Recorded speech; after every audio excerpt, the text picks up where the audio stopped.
Ciao ragazzi, bentornati nel mio canale. Oggi sono qua per giudicare la stagione imbarazzante del Napoli. Veramente è stato qualcosa di allucinante quest'anno. Spero che i miei video vi piacciono. Lasciate un like a questo video se vi piace questo contenuto e fatemi sapere con un commento che cosa volete come prossimo video.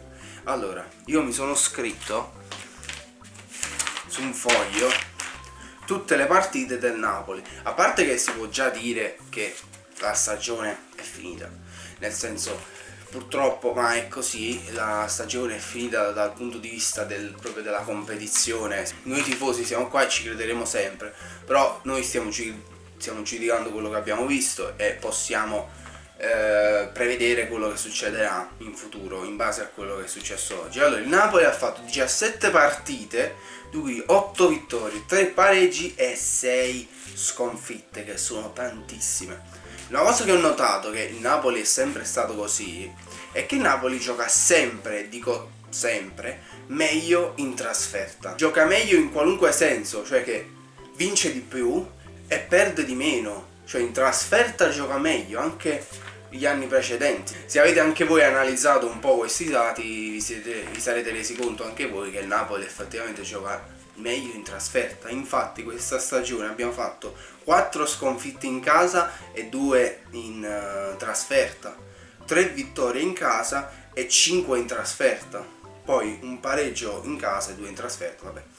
E quindi, per dire, il Napoli gioca sempre meglio in trasferta, è una cosa che ho notato anche l'anno scorso. Infatti l'anno scorso come classifica in trasferta eravamo primi, cioè abbiamo giocato meglio di tutte le altre squadre l'anno scorso fuori casa, cioè in trasferta.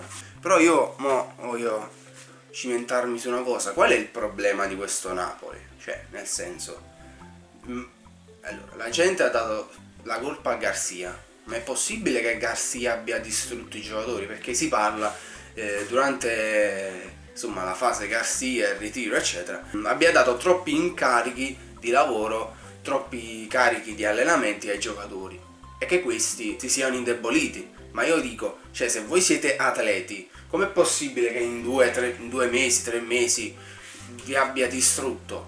Cioè, allora non siete atleti, nel senso, cioè, com'è possibile che questo in 2 mesi vi abbia veramente fatto diventare delle spugne secche e scadute da un anno? La colpa può essere dei giocatori, può essere dell'allenatore vecchio, può essere dell'allenatore nuovo, può essere la ciorta, cioè secondo me è un mix, non è una sola cosa. Questa stagione è maledetta, cioè è una cosa assurda. Tra l'altro vorrei aprire comunque una parentesi, leggendo comunque una notizia che mi ha colpito molto, ovvero Mazzarri sta cercando di ritrovare il Napoli dell'anno scorso, quindi il Napoli dello scudetto di Spalletti, ma non si è accorto che è sparito nel marzo appunto dell'anno scorso, e che quindi è una cosa impossibile ritrovare il Napoli dell'anno scorso per diversi fattori. Spalletti che ha gestito bene tutti i giocatori, Spalletti che ha creato un clima di perfetta armonia e si è aggiunta anche l'armonia delle vittorie consecutive, dell'imbattibilità, che ha reso la squadra perfetta, sì, però a quanto pare l'unico che se ne è accorto è stato proprio Garcia.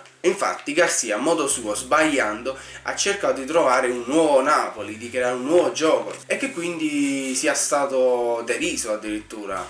E lui ha detto: nessuno è riuscito a capirmi, io mo me ne vado comunque da tifoso, consapevole che nessuno capirà le mie scelte eccetera. Però è appunto importante riflettere sul fatto che Mazzarri stia ancora cercando il gioco dell'anno scorso, che poi io, per quanto mi riguarda, non ho visto nessun gioco in questi ultimi tempi, già dall'inizio della stagione, che si possa definire un gioco di squadra, ecco.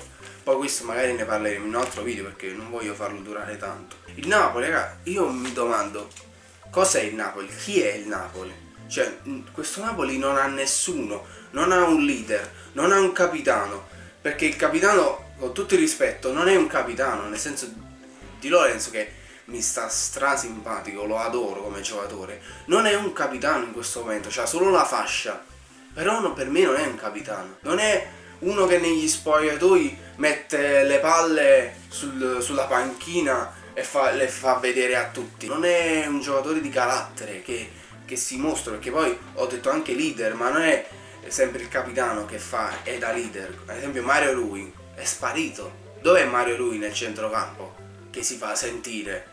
Perché Mario Rui è un veterano, lo sappiamo, ma dov'è Mario Rui? Dov'è Di Lorenzo? Poi senza fuoriclasse, i nostri fenomeni, dove sono finiti i nostri fenomeni?